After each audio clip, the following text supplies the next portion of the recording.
দেখুন, সরস্বতী ঠাকুরের কৃপা না হলে গান বাজনাও হবে না, পড়াশোনাও হবে না। তাহলে সরস্বতী দেবী আপনারা জেনে রাখুন, বিভিন্ন নামে বিভিন্ন পরিচিতিতে সরস্বতী সারা বিশ্ব ব্রহ্মাণ্ডের সকল দেশে পূজিতা হন। ভারতবর্ষে Saraswati Indonesia, Japan, Germany, Russia সমস্ত দেশে সরস্বতীর পুজো হয়। সব জানে না লোক। প্রত্যেক দেশেই সরস্বতী মায়ের মূর্তি আছে, প্রত্যেকের হাতেই বীণা আছে, যন্ত্র রয়েছে। বীণাটা ভারতবর্ষে আছে বলে বীণা, অন্য দেশে গেলে নানান রকম তাদের বাদ্যযন্ত্র, কিন্তু সরস্বতীর পুজো বিশ্ব ব্রহ্মাণ্ডে হয়। জেনে রাখবেন, যা যা ধর্ম আপনারা পৃথিবীতে দেখছেন, আদি ধর্ম সনাতন, আদি ধর্ম সনাতন ধর্ম। যারা জানে না, যারা বোঝে না, তারা শুধু তর্ক করার জন্য ঘুরি ঘুরি বেড়ায়, শুধু তর্কই করে যাচ্ছে, আসলে বসে দাঁড়িয়ে দাঁড়িয়ে শুধু তর্ক করছে, কিছু লাভ নেই। ফাঁকা কলসি ঘটাস ঘটাস করে আওয়াজ করে। আর যাদের মধ্যে ভরা রয়েছে জ্ঞান, তার জীবনে কথা বলে না, চুপচাপ থাকে। সুতরাং কথা বললে হবে না। জেনে রাখুন, আমাদের সনাতন ধর্মে এই শিক্ষা আর সংস্কৃতি এবং বিদ্যা বুদ্ধি সমস্ত কিছুর দেবী সরস্বতী। এই সরস্বতীর মার কৃপা না হলে গান বাজনাও হবে না। তুমি কৃপা করো মা, তুমি কৃপা করো, কেননা তুমি কৃপা করলে তবে ভাগবত পড়তে পারবে, তুমি কৃপা করলে তবে গান বাজনা করতে পারবে। আপনাদের একটা ছোট্ট কথা বলে দিই, শিক্ষার কথা। কোনো বই পড়তে পারেন বা না পারেন, যদি পড়াশোনার ক্ষমতা আপনার হয়, সনাতন ধর্মের কয়েকটি গ্রন্থ আপনার বাড়িতে অবশ্যই রাখবেন। যদি আপনারা বলেন তাহলে নামটা বলতে পারেন, নাহলে বেকার বলে লাভ নেই। উলুবনে মুক্ত ছড়িয়ে কি লাভ? যারা শুনতে চায় না তাদের বলে লাভ নেই। বলবো, শুনে নাও, কয়েকটা গ্রন্থ পড়তে হবে যদি সনাতন। আমি গৌড়ীয় বৈষ্ণবের কথা যাচ্ছি, সেটা তো আলাদা কথা।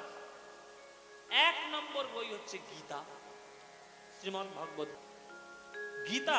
এমন একটা বই, সারা বিশ্বের যত বড় বড় বৈজ্ঞানিক আছে তারা সবাই পড়েছে গীতা। আর গীতা সত্য নয়, গীতা ভুল, নানান রকম কথা যত সব আলতু ফালতু লোকগুলো আসলে এসে বলে যায়। ওপেনহাইমার নাম শুনেছেন? ওপেনহাইমার, যিনি পরমাণু বোমা তৈরি করেছেন, প্রথম জনক যিনি, তার নাম ওপেনহাইমার। আমাদের ভারতবর্ষের শ্রেষ্ঠ বিজ্ঞানী ডক্টর এপিজে আব্দুল কালাম রোজ গীতা পড়তেন। গীতা পড়তেন আমার কালাম বাবু, আমাদের কালাম সাহেব আব্দুল কালাম। গীতা পড়তো আমাদের ওপেনহাইমার, গীতা পড়তো জগদীশ চন্দ্র বসু, গীতা পড়তো স্বয়ং বিবেকানন্দ। আর তুমি আসলে এসে বড় বড় বাতেলা মারছো, গীতা ভুল। কে কোথাকার তুমি? কে? তুমি এপিজে আব্দুল কালামের থেকেও বড় বিজ্ঞানী আর বড় যুক্তিবাদী। সব হবে না। ভারতবর্ষের কটা গ্রন্থের মধ্যে শ্রেষ্ঠ গ্রন্থ গীতা। গীতায় জেনে রাখবেন, আর গীতা পড়লে জানবেন কি জীবনে কি কি করতে হবে, তবে ভগবানকে লাভ করতে পারবেন। গীতা 1 নম্বর। 2 নম্বর গ্রন্থ হচ্ছে রামায়ণ। মানুষ কি করে হবেন, তার আদর্শ গ্রন্থ রামায়ণ। রাম কোনো রাজনৈতিক চরিত্র নয়, রাম হচ্ছে মানুষের আদর্শ। প্রত্যেকটি মানুষের আদর্শ হওয়া উচিত যে কি করে মানুষ হব, কাকে কতটা সম্মান দিয়ে চলবো, কেমন ভাবে মিত্রতা বজায় রাখবো। তাই রামায়ণ 2 নম্বর রামায়ণ। 3 নম্বর হচ্ছে মহাভারত। কি জীবনে করতে নেই, কোন কাজগুলো করলে জগতের অকল্যাণ হয়, তার জন্য মহাভারত রয়েছে, মহাভারত। আর কি করে হাসি আনন্দে আনন্দে প্রেমে বাঁচবেন, সেইটা পড়ার জন্য পড়তে হয় শ্রীমদ্ ভাগবত। এই 4খানা গ্রন্থ যেন আপনাদের বাড়িতে থাকে। যদি সনাতনী হন তাহলে 4খানা গ্রন্থ আপনার বাড়িতে থাকতেই হবে। একটা গীতা, রামায়ণ, ভাগবত এবং মহাভারত। এই 4টে গ্রন্থ যদি কেউ ঠিকঠাক করে নিতে পারে, আমার বিশ্বাস সে আদর্শ মানুষ হবেই হবে। তাই সরস্বতীর কৃপা না বলে এগুলো হবে না। তাই রঘুনন্দনকে ওই মায়ের চরণে দিয়ে বলছে, মা তুমি কৃপা করো আজের এই জন্মদিনে, যেন ভাগবত পড়তে পারে, শাস্ত্র পড়তে পারে। আর শাস্ত্র পড়ার পর জগতের সব থেকে মধুর জিনিস আশীর্বাদ করো, আশীর্বাদ করো মা। মা যেন সংকীর্তন গাইতে পারে, আশীর্বাদ করো, যেন সংকীর্তন গাইতে পারে, আশীর্বাদ করো মা। সংকীর্তন গাইতে পারে, প্রেমানন্দে হরি বলে সংকীর্তন গাইতে পারে,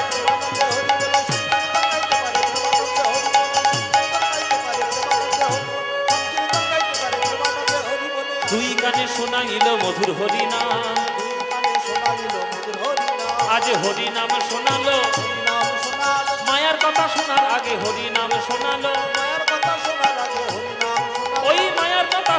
আগে নামময় দেহ হলো মায়ের কথা শোনার আগে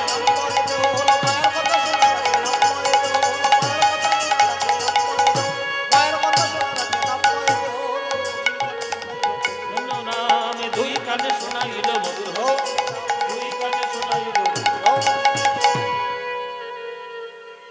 তাহলে রঘুনন্দন জন্ম নিল। তাহলে রঘুনন্দন আগের জন্মে কে ছিল বলেছি মায়েরা? এই ততক্ষণ পর ঠিক মনে রেখেছেন, মদন কামদেব। সেই ব্রজের অনঙ্গ ধরিয়া অঙ্গ, গৌড়ে আওল গৌর সঙ্গ।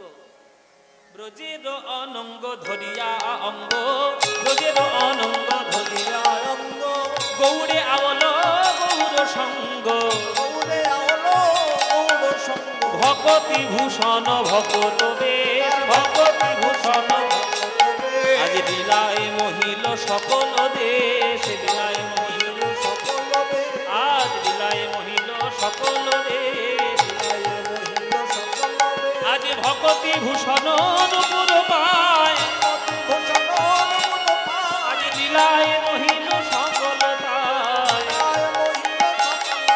আজ মদন আইল, ওই রঘুনন্দন হয়ে মদন আইল,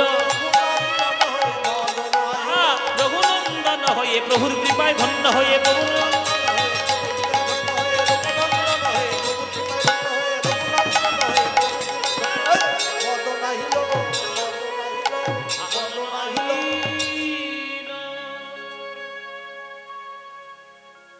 জন্মগ্রহণ করলো মদন।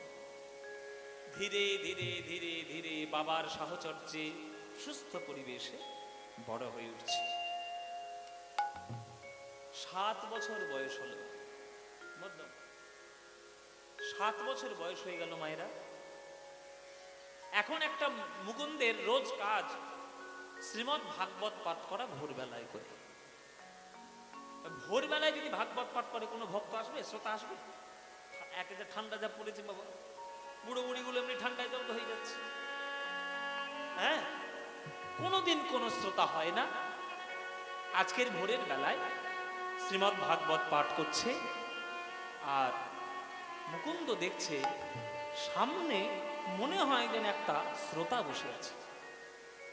শ্রীমদ্ ভাগবতের শ্লোক পাঠ করছে মুকুন্দ।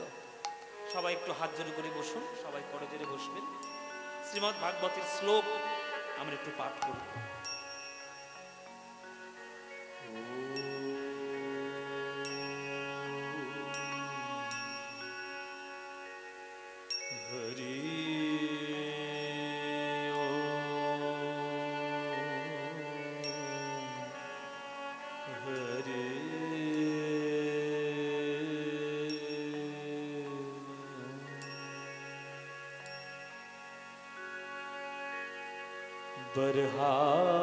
बर्हापीडं नटवरवप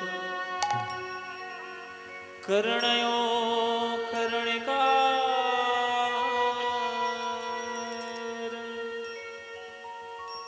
बिभ्रदवासो कनककपीशं वैजयन्तीं च मा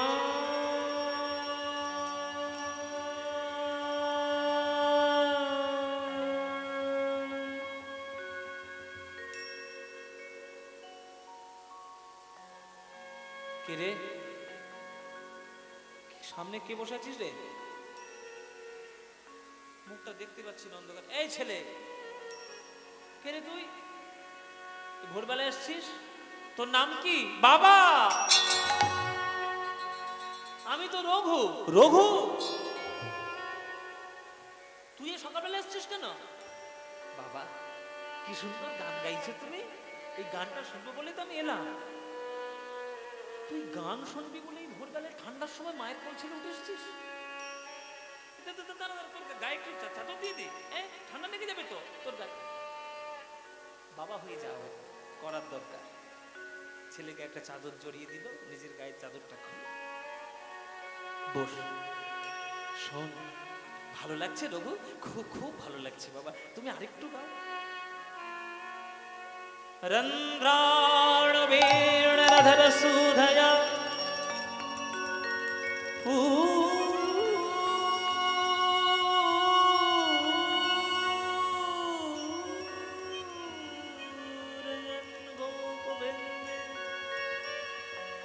মৃন্দারণ্যং স্বপদরমণং প্রাবিশদ্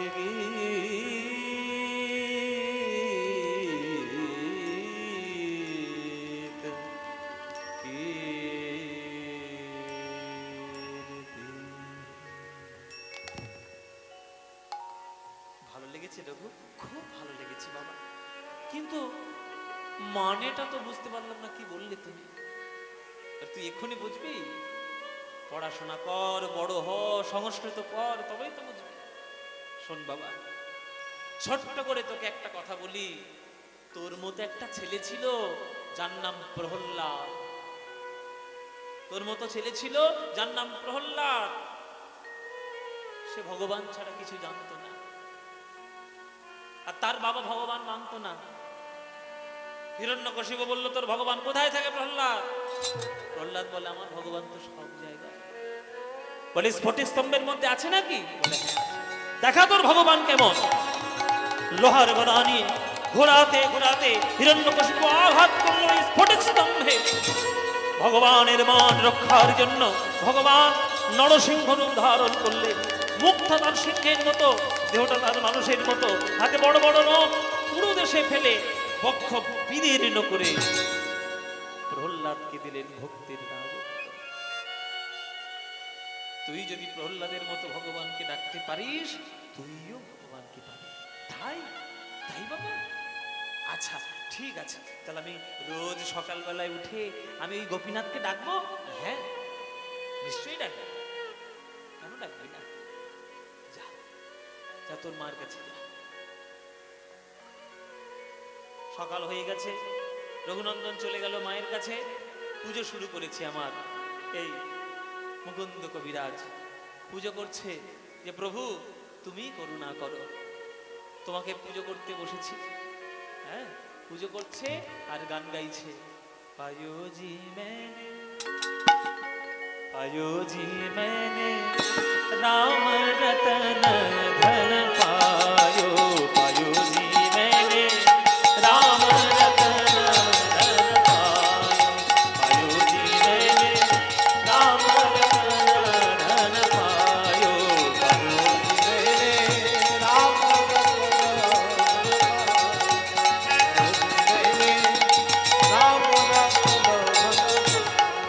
पायो जी मैंने राम रतन धन पायो। पायो राम रतन पायो।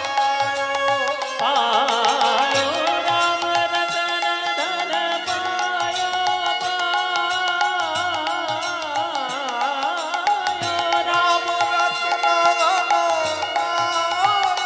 पायो।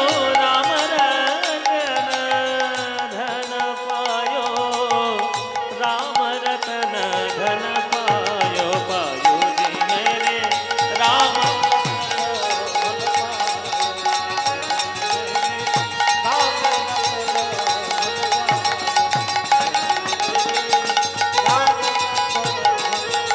वस्तु अमोलित दिए मेरे सतगुरु। वस्तु अमोलित दिए मेरे सतगुरु। कृपा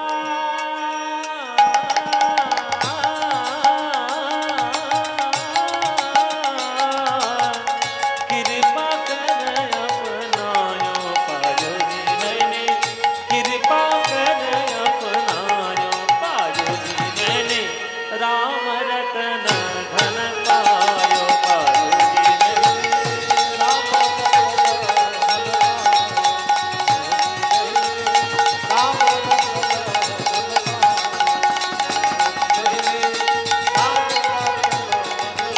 मीरा के प्रभु गिरिधर नागर।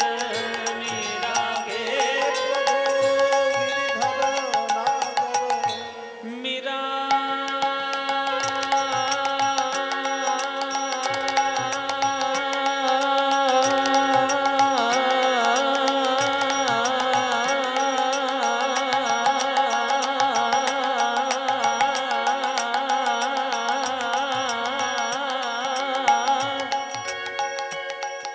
मीरा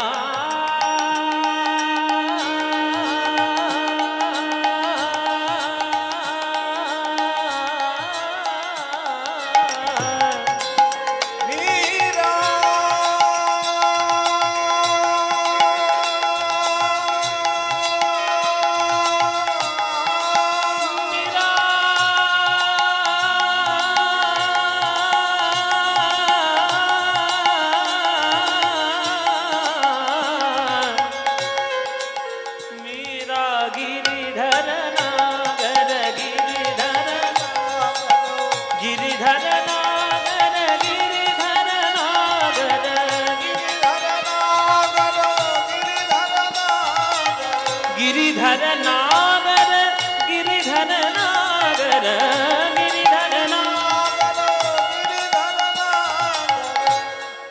সনি দ সনি দ সনি దని దని ద মম গম దని దని దని দ দ দ দ দ দ নি দ দ দ দ দ দ দ দ সনি దని দ মদ মগ মদ মগ মগ সনি সদা আছে সনি সনি সনি সনি সনি সনি দ সনি সনি దని দ ম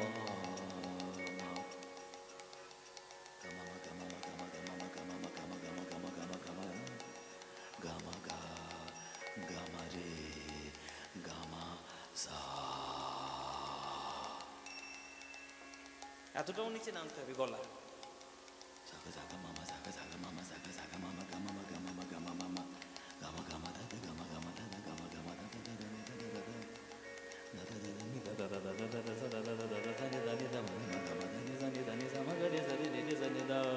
Sani sa dani sa ga ga ga ga ga ga ga ga ga ga ga ga dani sa ma ma ma ma ma ma ma ma ma ga ma ma da da da da ga ma ma da da da da da da da dani da da da da da da da sa da da da da da da da da da da da dani dani da ma da ma ga ma dani dani da dani ni dani ni dani dani ni dani dani da ma da dani ni dani da dani da ga ga ga ga ga ga dani da ma ma ma ma ma ma ga ma ma ga ma ga ma ga ma ga ma ga ma ga ma ga ma ga ma ga ma ga ma ga ma dani da dani da ma ni dani da dani dani dani da mama gama dani da da da da gama dani dani da da da da gama dani dani dani da veera प्रभु Giridhar nagar harak harak jas gayo payo di mere harak harak jas gayo payo di mere ram ratan dan payo payo di mere ram ratan payo payo di mere Ram Ratan Dhan payo ram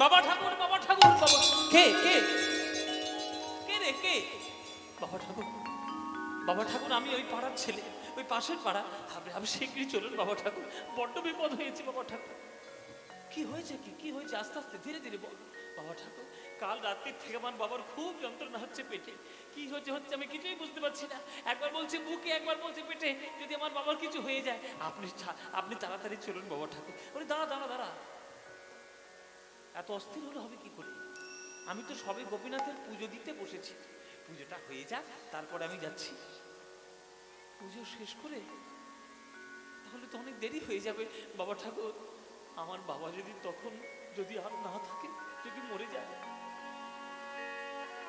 অসম্পূর্ণ পুজো পরে সে করতে পারবেন আমার বাবা চলে গেলে আর বাবাকে ফির পাবো না মুকুন্দ বলছে হে গোবিন্দ এ তো সত্যিই বিপদ করতে বসেছি ঈশ্বর সেবা এসেছে আমার জীবের সেবা কোনটা আগে করব এতদিন তোমরা কীর্তন শুনছো বলো কোনটা আগে দরকার হ্যাঁ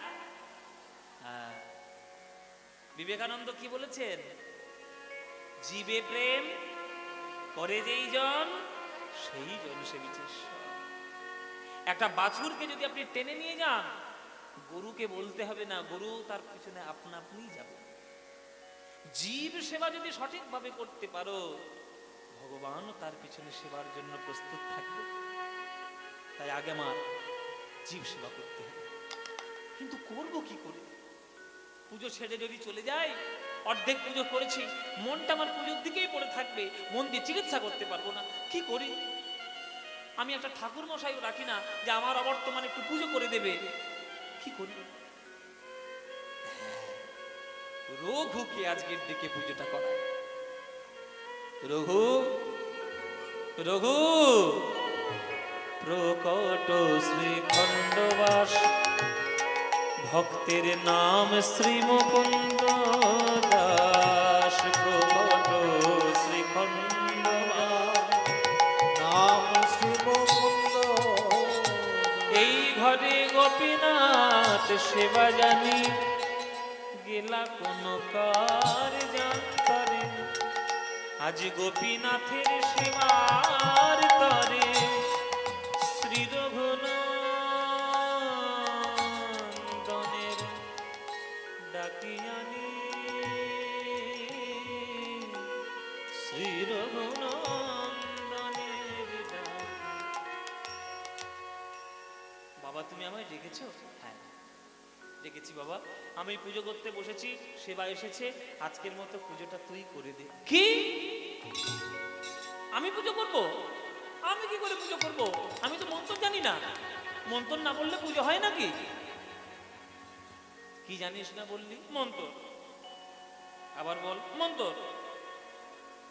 বারবার বল মন্ত্র মন্ত্র মন্ত্র মন্ত্র মন্ত্র মন্ত্র মন্ত্র মন্ত্র মন্ত্র মন্ত্র মন্ত্র মন তোর।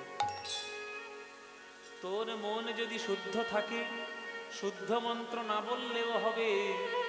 ওরে রঘু কিবা হবে, শুদ্ধ মন্ত্র কিবা হবে, শুদ্ধ মন্ত্র রঘু থাকি যদি শুদ্ধ মন তোর। ব্যাস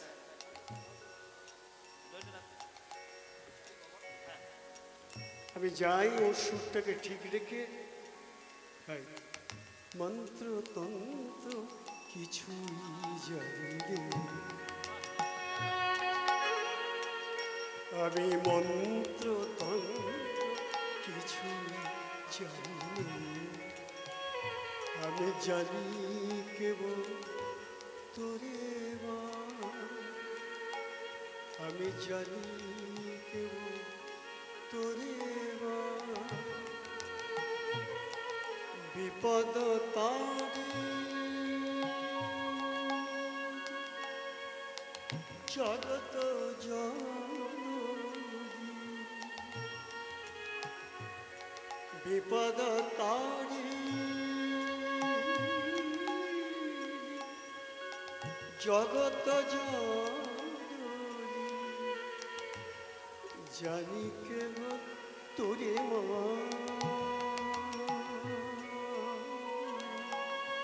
মন্ত্র তন্ত্র কিছুই জানি নে, আমি মন্ত্র তন্ত্র কিছুই জানি নে, আমি মন্ত্র তন্ত্র মন্ত্র তন্ত্র মন্ত্র তন্ত্র কিছুই জানি নে। পলাশ গাইছি, আপনি শুনুন। তাকে সরস্বতী আমি খুব ব্যস্ত আছি। আর যাওয়ার আগে একটু, আমি সবসময় শিখেছি, আমি একবার যে আমার যিনি গুরু তিনি এত সম্মান, এত আশীর্বাদ, এত ভালোবাসা আমাকে জানিয়েছেন, আর যার চরণের ধুলো থেকে এই গান শিখে বড় হওয়া, তাদের আশীর্বাদ আপনি আশীর্বাদ রাখবেন এইভাবে মাথার উপর, যেন কীর্তন নিয়ে আমি আরও এগিয়ে যেতে পারি, বিশ্ব দরবারে যেন কীর্তন শ্রেষ্ঠ এটা প্রমাণ করতে পারি। তাই আমার তরফ থেকে একটা শ্রদ্ধার্ঘ আমি আজকে আপনার গলায় পড়িয়ে দিই।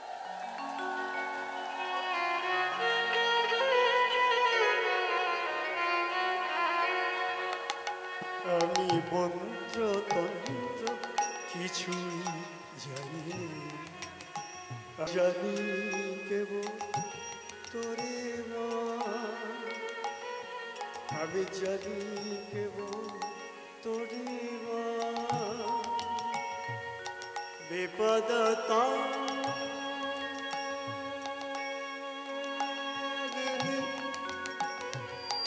জগত জননী, তুই বিপদ তারি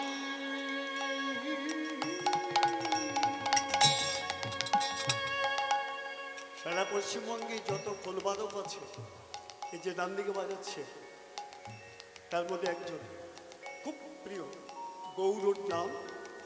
হাতে কিন্তু কাজগুলো দেখুন। বিপদ তারিণী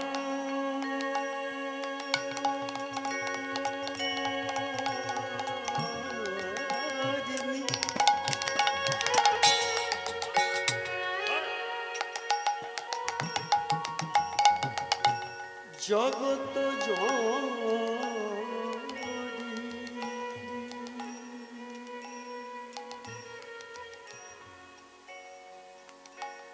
আমি জানি কেবল তোরে মা, আমি জানি কেবল,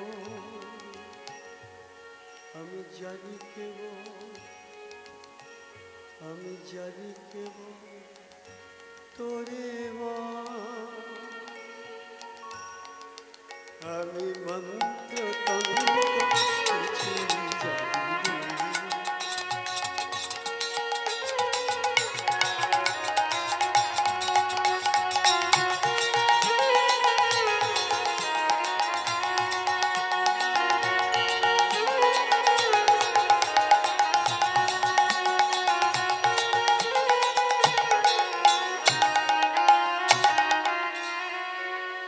জয় নিতাই, জয় নিতাই।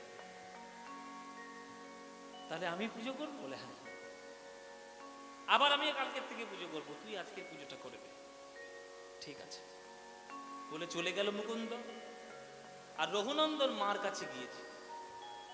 রঘুনন্দন মার কাছে গিয়ে মাকে বলছে, মা নাড়ুর থালাটা দাও, আমি আজকের পুজো করব। কি তুই পুজো করবি? তুই মন্ত্রতন্ত্র জানিস নাকি? তোকে পুজো কথা করার কথা কে বলেছে? কেন বাবা বললো মন্ত্র নাকি না জানলেও হবে, শুদ্ধ মন থাকলেই নাকি পুজো হয়ে যাবে। আচ্ছা হে ঠাকুর, আমি তো নারী জাতি, আমি তো প্রবেশ করতে পারবো না, তুমি ওকে পুজো, ওর পুজোটা স্বীকার করে নিও। এই নে নাড়ুর থালা, যা মন্দিরে যা। নাড়ুর থালা নিয়ে এসে হাজির হয়েছে মন্দিরে।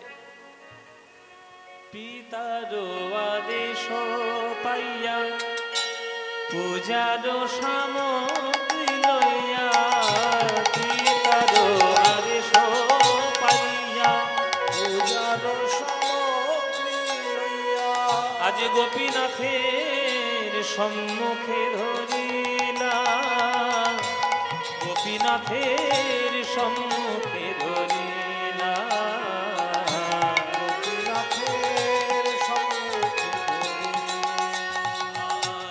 গোপীনাথের সম্মুখে ধরিলাম। আস্তে আস্তে সবাই একদম শান্ত হয়ে যান এইবার, কেননা লীলার একেবারে শেষ এবং আসল জায়গায় চলে এসেছি। এই জায়গাটাই মন দিয়ে শুনে নিতে পারলেই জীবন ধন্য। সবাই একটু হাত জোড়ো করে বসবেন, সবাই সবাই করজোড়ে বসুন। মনে মনে এই যে 10-15 মিনিট এবার যে প্রসঙ্গটা হবে, একবারে মনে মনে ছবির মতো কল্পনা করুন, কেননা মানুষ কল্পনা করতে পারে অনেক। করজোড়ে বসবেন। রঘুনন্দন মন্দিরের মধ্যে ঢুকেছে। একটা বাচ্চা ছেলের সঙ্গে যেমন ভাবে কথা বলে, ঠিক তেমনই ভাবে রঘুনন্দন গোপীনাথের সঙ্গে কথা বলছে। আপনারাও পুজো করেন বাড়িতে, আজকে রঘুনন্দনের পুজোটা শিখে যান। যে পুজো আপনি করেন জীবনে ভগবানের দর্শন পাননি, কিন্তু রঘুনন্দন আজকে যে পুজো করবে, এই পুজোটা যদি শিখে নিতে পারেন, ভগবান দর্শন ঠিক করতে পারবেন। গোপীনাথ বলছে, রঘুনন্দন বলছে, গোপীনাথ, গোপীনাথ, ও গোপীনাথ, না খেয়ে বসে আছো কি? পুজো করতে করতে বাবা চলে গেল তো? আরে আমার চোখের সামনেই তো হলো, আমাকে পুজো করতে পাঠিয়ে দিল। বলো গোপীনাথ, আমি কি পুজো করতে পারি? আমি তো মন্ত্র জানি না, শাস্ত্র কিছু জানি না। আজকে আমার বাবা আমার ভরসা করে পাঠিয়ে দিয়েছে, একটু কষ্ট করে তুমি কৃপা করে আজকের প্রসাদটা একটু গ্রহণ করে নাও। কালকে থেকে আবার বাবা পুজো করবে, কোনো চিন্তা নেই, তুমি আবার ভালো করে পুজো পাবে। আজকের একটু কষ্ট করে আমার হাতে প্রসাদটা নিয়ে নাও, কেমন? আমার মা সারা রাত ধরে নাড়ু তৈরি করেছে, সারা রাত ধরে ক্ষীরের নাড়ু তৈরি করেছে, তুমি নাড়ুগুলো খেও। হ্যাঁ, এই নাও, এই নাও, এই নাড়ুটা এইটা প্রথম খাও, এই নাও, এই নাও, খাও খাও খাও। কি হলো, তুমি তো নাড়ু খাচ্ছ না? ও আচ্ছা, এই দেখেছো, আমি নাড়ু খাও নাড়ু খাও বলছি, মন্দিরের দরজাটা খুলে রেখে এসেছিস তো। দরজা খোলা থাকলে ভগবান আসে? দরজা বন্ধ করে দিলেই আসবে। ধরো আমি একটু দরজা বন্ধ করে দিচ্ছি, এই নাও দরজা বন্ধ। আর কেউ দেখতে পাবে না, এবার শুধু তুমি আর আমি, আমি আর তুমি গোপীনাথ। এই নাও নাড়ু খাও, খাও খাও। নাড়ু খাচ্ছ না কেন? ও আচ্ছা, দেখেছো, যাকে বলছি নাড়ু খাও নাড়ু খাও, হাতে একটা বাঁশি ধরিয়ে রেখেছি। বাঁশি ধরিয়ে রাখলে সে নাড়ু খেতে পারে? বাঁশিটা নামিয়ে দিলে খেতে পারে। গোপীনাথের হাত থেকে বাঁশি খুলে দিল, এইবার তো খাও। তুমি কি আমার উপর রাগ করেছো গোপীনাথ? বাবা তোমার কি সুন্দর সাজায়, ফুল দিয়ে, চন্দন দিয়ে, মালা দিয়ে, তুলসী দিয়ে। আমি তো সাজাতে পারি না। আমি কি কোনোদিন করেছি সাজানো কাজ? আচ্ছা ঠিক আছে, না সাজালে তুমি যদি রাগ করছো, তাহলে আমি আমার মতো সাজিয়ে দিই, যেমন করে পারবো তেমন করে সাজিয়ে দিই, ঠিক আছে? জীবনে কোনোদিন ভগবানের সঙ্গে এরকম করে কথা বলেছে? বলেনি। আজ রঘুনন্দন বলছে শিখে দিয়ে যাও। রঘুনন্দন গোপীনাথকে সাজাচ্ছে। আমি সাজাবো তোমারে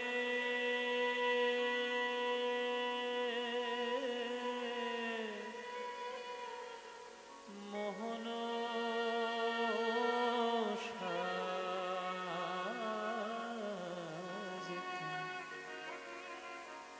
আশা মোর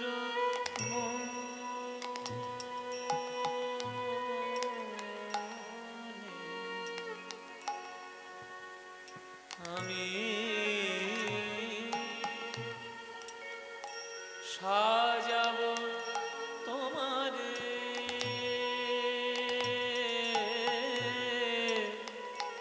মোহন সাজেতে আশা ছিল মনে।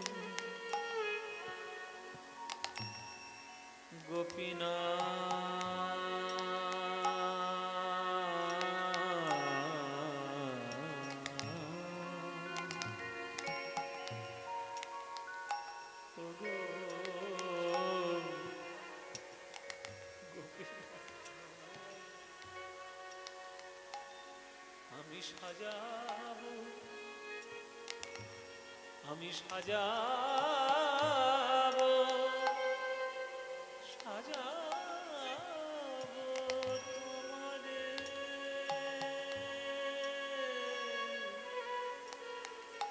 মোহন সাজেতে আশা ছিল মনে। গোপীনাথ, আমি তোমায় ফুলও দেব, আমি তোমায় চন্দনও দেব, তবে বাইরের ফুল চন্দন তোমায় দেব না গোপীনাথ। যা দেব সব আমার অন্তরের মধ্যে সাজিয়ে রেখেছি, সেইটাই দেব গোপীনাথ। আমি মিশাইয়া আমার ভক্তি চন্দন মন কুসুম দিব তোমার চরণে।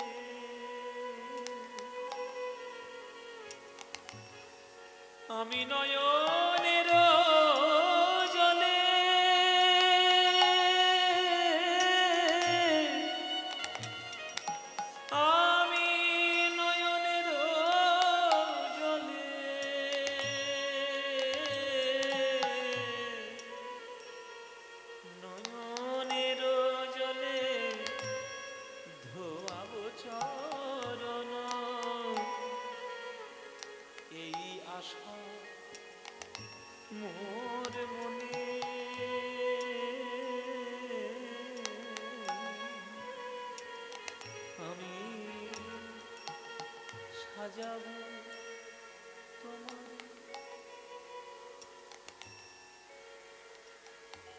এত ডাকলাম, এত কাঁদলাম, কই তবু তো তুমি এলে না। আমি পাপী, ওই জন্য আমার মুখ তুমি দেখবে না, ওই জন্য আসছো না। ঠিক আছে, আমি যদি পাপী হই, যে পাপ মুখে তোমার পুজো দিতে পারলাম না, সেই পাপ মুখ আমার বাবাকেও আর আমি দেখাবো না। তোমার সামনে রয়েছে পাথরের বেদি, এই বেদিতে মাথা ঠুকতে ঠুকতে আমি মরেই যাব, দেখি তুমি আসো কিনা। এই বলে পাথরের বেদিতে মাথা ঠুকতে শুরু করলো এই ছোট্ট ছেলে রঘুনন্দন। গোপীনাথ, গোপীনা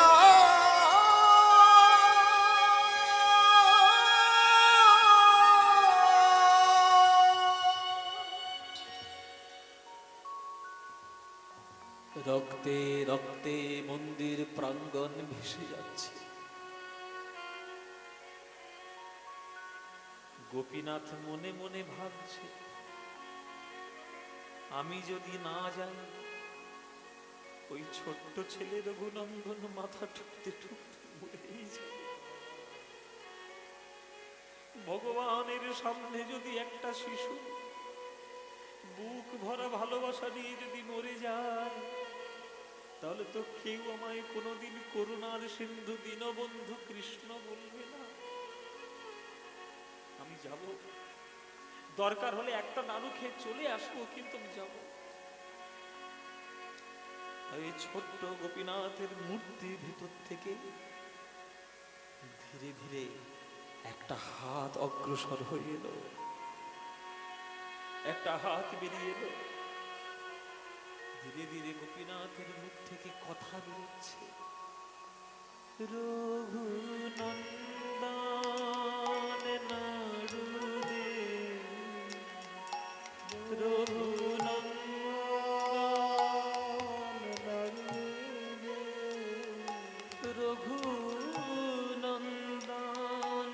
নাড়ুদে,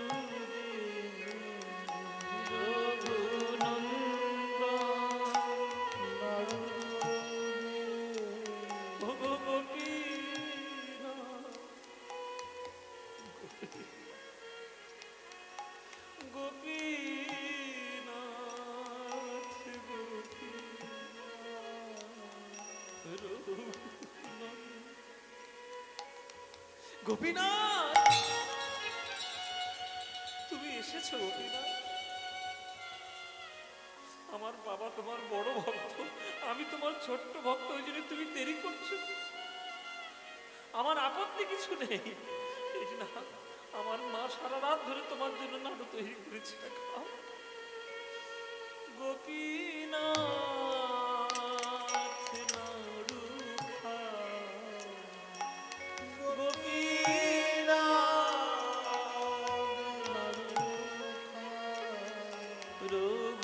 রঘুনন্দন নাড়ু দে।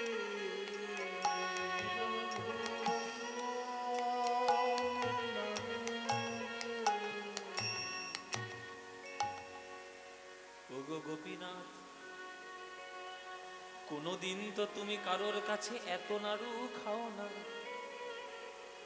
কত মঠে মন্দিরে পুজো দেখেছি আমার বাবার সঙ্গে, কোনদিন তো এত নাড়ু খেতে দেখি না। আজকে আমার হাতে এত নাড়ু খেলে কেন? গোপীনাথ বলছে, রঘুরে, মন্দিরে যারা আমায় ডাকে, তারা শাস্ত্র মেনে আচরণে মন্ত্রতন্ত্র তুলসী পত্র গঙ্গা জল দিয়ে ডাকে, কিন্তু তাদের কাছে আমি নাড়ু খাই না। কেন জানিস? তারা সব কিছু করে বটে, কিন্তু তোর মতো চোখের জলে ভেসে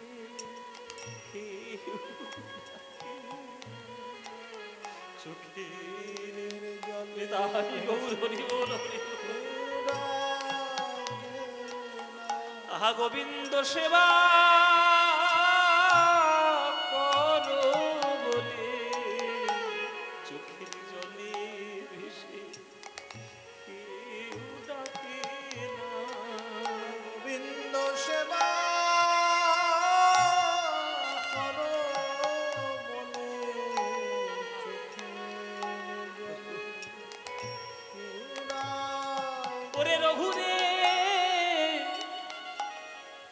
আমি গিরি গোবর্ধনের ভার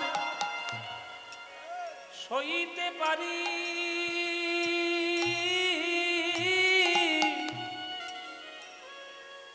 চোদ্দ ভুবনের ভার সইতে পারি, কিন্তু ভক্তের নয়ন বাড়ি আমি সইতে নারি। ওরে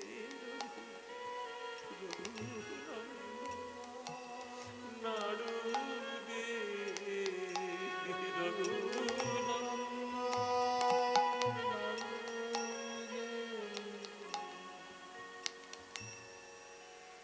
সব নাড়ু খেয়ে দিয়েছো গোপীনাথ, এই শেষের নাড়ুটা তুমি রেখে দাও।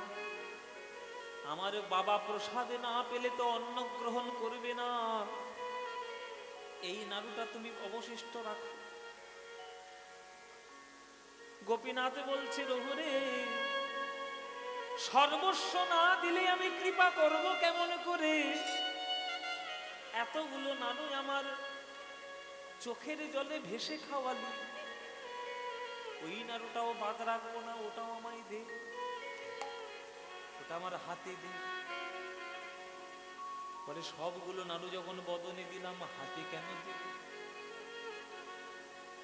তখন গোপীনাথ বলছে রঘুরে, আমি গীতায় তো প্রতিজ্ঞা করেছি, ये यथा मां प्रपद्यन्ते तांस्तथैव भजाम्यहं मम वर्तानुवर्तन्ते मनुष्या पार्थ सर्वश।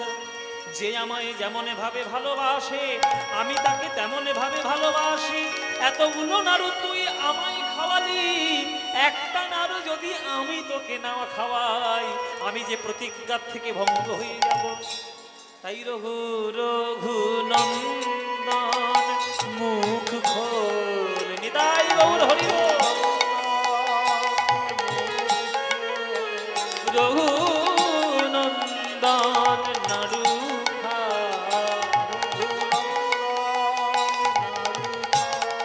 না না না, আমি নাড়ু কিছুতেই খাবো না। মন্দিরের মধ্যে বসে নাড়ু খাবো? আমি একটা নাড়ু না নিয়ে যেতে পারলে বাবাকে প্রসাদ দেবো কি? এই নাড়ু আমি কিছুতেই দেবো না। খা বলছি, না আমি খাবো না। খা বলছি, না আমি খাবো না। বুঝতে পারছেন ভক্তি কোন স্তরের? আপনার ভক্তি আর রঘুনন্দনের ভক্তি। এতক্ষণ মাথা ঠুকে চোখের জলে কেঁদে খাওয়ালো, আবার নাড়ু দেবে না বলে গোপীনাথের সঙ্গে ঝগড়াও করছে। যে ভগবানকে আপন বলে মনে করতে না পারবে, শুধু একটা মূর্তি বলে মনে করবে, ছবি বলে মনে করবে, ভগবান তাকে জীবনে আসবে না। আর ভগবানকে যে আপন বলে মনে করবে, ছবি নয়, ও আমার আপন, ও আমার হৃদয়ের ধন, নিজের যা আছে ওকেই সব দেব, পাথরও পর্যন্ত কথা বলবে। হাতটা এরকম মুখে চেপে নাড়ুটা মুখের মধ্যে ঢুকিয়ে দিল, খা না।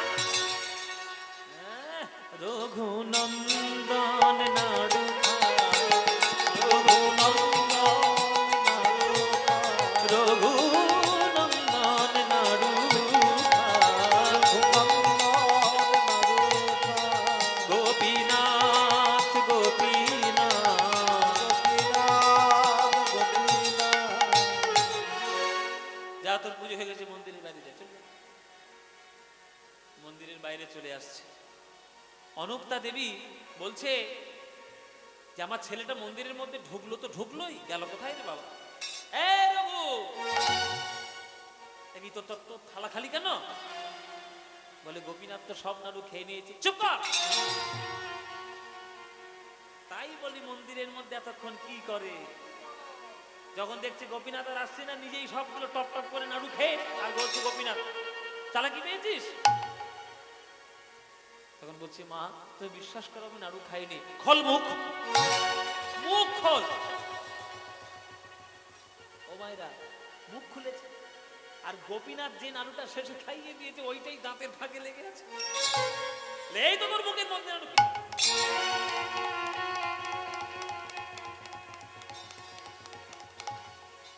আসলে মা এই সব নাড়ু গোপীনাথ খেয়ে একটা নাড়ু বাকি ছিল, ওইটা আমার মুখের মধ্যে দিয়েছে। গোপীনাথ আর সারা বিশ্বে লক্ষ্য দিয়ে পেল না, তোর মুখের মধ্যেই নাড়ু দিল। দাঁড়া, তোর বাবা আসুক, নতুন করে কৌটো থেকে নাড়ু নিয়ে প্রসাদ বানিয়ে খাইয়ে দেবো, তারপর আসল কথায় রাত্রির বেলায় বলবো। উল্টো দরজা দিয়ে ঢুকে পড়েছে, আর মুকুন্দ চিকিৎসা হয়ে গেছে, আর কতক্ষণ চিকিৎসা হবে? চিকিৎসা করে বাড়ি চলে এসছে। আসিয়া মুকুন্দ দাস কহে বালকের পাশ, আসিয়া মুকুন্দ দাস কহে বালকের পাশ, প্রসাদী নৈবেদ্যমান দেখি, প্রসাদী নৈবেদ্যয়ান দেখি, দেখবো কেমন পুজো দিয়েছ, দেখব কেমন পুজো দিয়েছ, পদ্মগন্ধ আছে কিনা, দেখবো কেমন পুজো দিয়েছ। প্রসাদে পদ্মগন্ধ আছে কিনা, দেখব কেমন পুজো দিয়েছ। এই বুঝিস? প্রসাদ নিয়ে আয়। পদ্মগন্ধ আছে কিনা দেখবো, প্রসাদ নিয়ে আয়। যেই বলেছে প্রসাদ নিয়ে আয়, বলে দাঁড়াও, মা নাড়ু ভরতে গেছে, তোমায় পরে খাওয়া হবে। বাচ্চা তো, বাচ্চাদের মুখে কখনো দেখবেন মিথ্যা কথা বল, বাচ্চাকে যেটা শিখিয়ে দেবে সেটাই বলবে। একটা লোক সেই দেনার দায়ে, বুঝলেন, তাগাদা করতে এসছে। এই তোর বাপকে ডাক, 50,000 টাকা পাই 3 মাস ধরে, তোর বাপ দিচ্ছে না। ডাক তোর বাবার, ডাক। ডাক বাবার টাকা। তোর বাবা কোথায় আছে, দেখে নিয়ে আয়। এবার সেই লোক ছেলেটা ছুটে গেছে বাড়িতে, বাবা একটা লোক এসছে। এবার বাবা তো বুঝতে পেরেছে টাকাটার জন্য এসছে, 50,000 টাকা। এবার ভয়ে, টাকা তো এখন নেই, দিতে পারবো না। এই বলে দে, এই বলে দে, বাবা নেই বাড়িতে। আবার ছেলেটা ছুটতে ছুটতে সেই লোক টাকা দিয়ে, বাবা বলেছে বাবা তো বাড়ি নেই। এবার বাচ্চা তো, ওকে ঠিক যেটাই শেখাবে সেটাই বলবে। বাবা বলেছে বাবা বাড়ি নেই, নাও ঠান্ডা সামলা। রঘুনন্দনকে বলেছে প্রসাদ দে, বলে মা নাড়ু করতে গেছে। এখন কৌটোতে বলে কেন এরকম করবে, কেন প্রসাদ কি শেষ? বলে প্রসাদটা বিতরণ করলাম আগে, আজকে তো গোপীনাথই সব নাড়ু খেয়েনি। রঘু বাবার সঙ্গে ইয়ার কি তামাশা করতে নেই। আমি মিথ্যে বলছি না বাবা, আমি সত্যি বলছি, গোপীনাথ নাড়ু খেয়ে দিয়েছি। হে ঈশ্বর, তোমার কৃপায় ছেলেটাকে পেলাম, ভাবলাম ভক্ত হবে, প্রথম দিনেই মিথ্যে চা। সবগুলো নাড়ু নিজে খেয়ে তোমার নামে দোষ দিচ্ছি। না বাবা, তুমি বিশ্বাস করো, আমি নাড়ু খাইনি, তোমার পা ধরে বলছি। ঠিক আছে, অনুচিত শিক্ষা হবে আজকে। বলে রাত্রির বেলায় খুব বকাবকি করেছে। পরের দিন সকাল বেলায় আবার নাড়ুর থালা নিয়ে আবার মন্দিরে পাঠিয়েছে। বলে আমার একটা কাজ আছে, আমি এক্ষুনি চলে যাব, তুমি আজকের মতো পুজো করে দাও, আর মন্দিরে তোমার জীবনে ঢুকতে হবে না, আমি পুজো করবো। আর যাবে। রঘুনন্দন বলছে আমি পুজো করব না, তোমার গোপীনাথকে আমি পুজো করবই না। কেন? বলে তোমার গোপীনাথ বড় নিষ্ঠুর, কত ডাকতে হয়, কত কাঁদতে হয়, তবুও তোমার গোপীনাথ আসে না। বলে আজকের মতো করো, আর করতে হবে। বলে প্রবেশ করিয়ে দিয়ে চলে গেল। চলে গিয়ে এদিকে মন্দিরের মধ্যে ঢুকে হুম্বি তম্বি করছে, গোপীনাথ কেন আমার মুখের মধ্যে নাড়ু দিয়েছো কালকে? বারবার বললাম যে নাড়ু দেবে না, দাঁতের ফাঁকে নাড়ু লেগে আছে, ওইটা থেকে সবাই বলছে আমি নাকি নাড়ু খেয়েছি। বলো আমি নাড়ু খেয়েছি না তুমি খেয়েছো? আজকে সবগুলো নাড়ু তুমি খাও, খেয়ে প্রমাণ করে দাও আমি মিথ্যাবাদী নই। ও গো গোপীনাথ, গোপীনাথ, ও গো গোপীনাথ, গোপীনাথ, ও গো গোপীনাথ, গোপীনাথ, গোপীনাথ, ও গো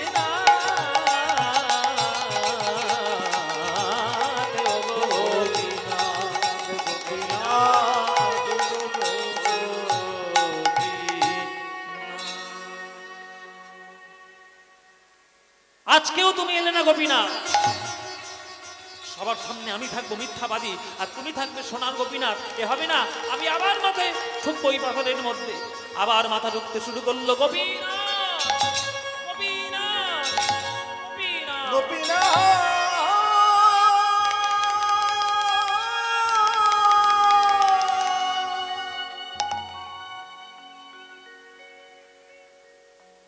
কিছুতেই আর আজকে আসছে না।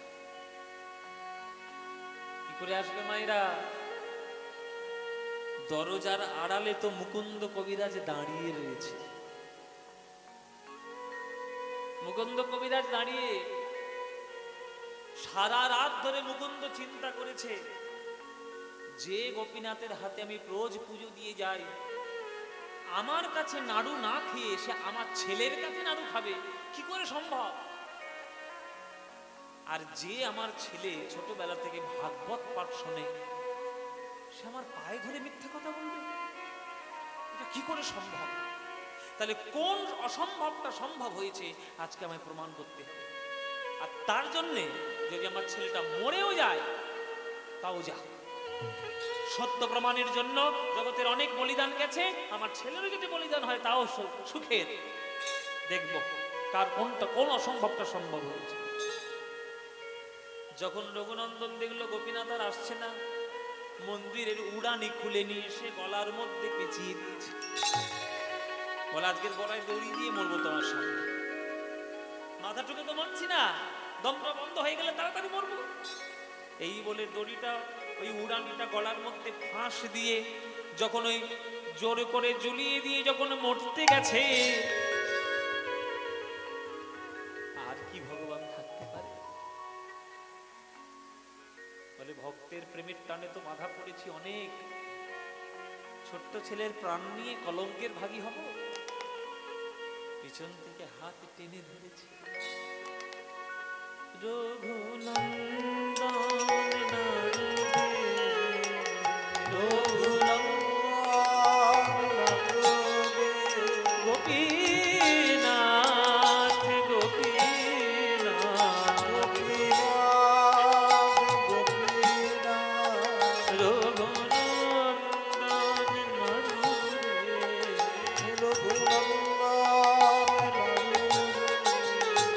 কে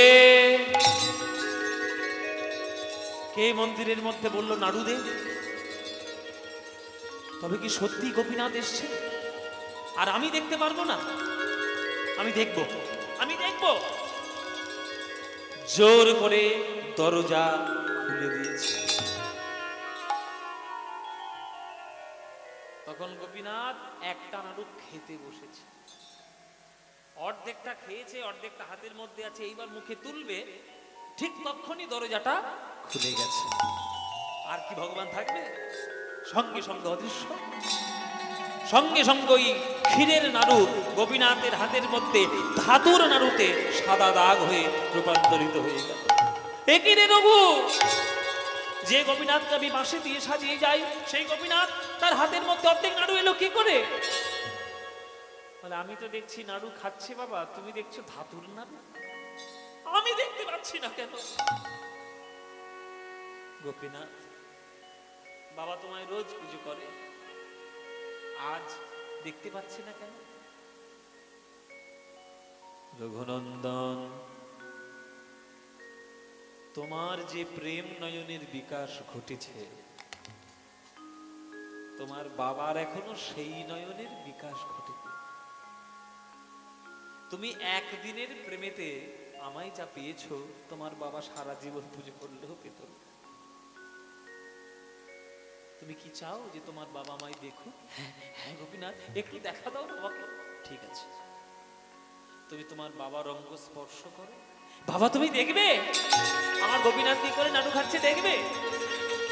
এই দেখো, এই বলে যখন স্পর্শ করেছে মুকুন্দের অঙ্গ, সঙ্গে সঙ্গে মুকুন্দ দেখতে পাচ্ছে মন্দিরের মধ্যে কোটি কোটি দেব দেবী বসে রয়েছেন, বিচ্ছুরিত হচ্ছে অনঙ্গ জ্যোতি, আর সেই জ্যোতির মাঝখানে বসে রয়েছে আমার গোপীনাথ। এক এক করে সেই নাড়ু গ্রহণ করছে। আছা রেখে বলল কৃষ্ণ কৃষ্ণ বলে নিদায় গৌর হরে কৃষ্ণ করুণা সিন্ধু দীনবন্ধু জগৎপতে গোপেশ গোপিকা কান্ত রাধাকান্ত নমস্তুতে, রাধাকান্ত নমঃ।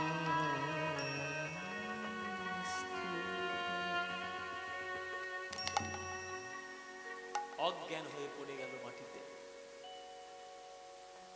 জলের ছিটে দিয়ে বাবার জ্ঞান ফিরিয়েছে। জ্ঞান ফিরে পেয়ে বুকের মধ্যে ছেলেকে জড়িয়ে ধরেছে। ওরে, এতদিন ধরে গোপীনাথের পুজো করলাম, অথচ তার মুখে একটাও নাড়ু আমি তুলে কখনো দিতে পারলাম না। আর তুই একদিনের ভালোবাসায় আমার গোপীনাথকে তুই আমার কাছ থেকে কেড়ে নিলি বাবা, কিনে নিলি তুই। যে গোবিন্দ দর্শন করায় সে পিতা সম, সে গুরু সম। আজ পর্যন্ত আমি ছিলাম তোর পিতা, আজ পর্যন্ত আমি ছিলাম তোর গুরু পিতা। আজ থেকে তুই আমার পিতা, তুই আমার গুরু, তুই আমার সর্বস্ব, তুই আমার আসল। কিন্তু গোপীনাথের হাতে এই অর্ধেক নাড়ু কি লেগেই থাকবে নাকি? উত্তর দিল স্বয়ং গোপীনাথ নিজে, যে মুকুন্দ, তোমার ছেলের ভক্তির বাঁধনে আমি বাধা পড়েছি, তাই আমার হাতে নাড়ুর দাগ লেগেই থাকে। দূর দূরান্ত থেকে যত ভক্ত আসবে তারা দেখবে আর বিশ্বাস করবে, বিশ্বাস করতে বাধ্য হবে যে যারা রঘুনন্দনের মতো ভক্তি বলে চোখের জলে প্রেম দিয়ে নাড়ু খাওয়াবে, আমি তার কাছে গিয়ে নাড়ু খাবো, আমি তার কাছে গিয়ে নাড়ু খাবো, আমি তার কাছে গিয়ে নাড়ু খাবো। তাই মায়েরা, আপনাদের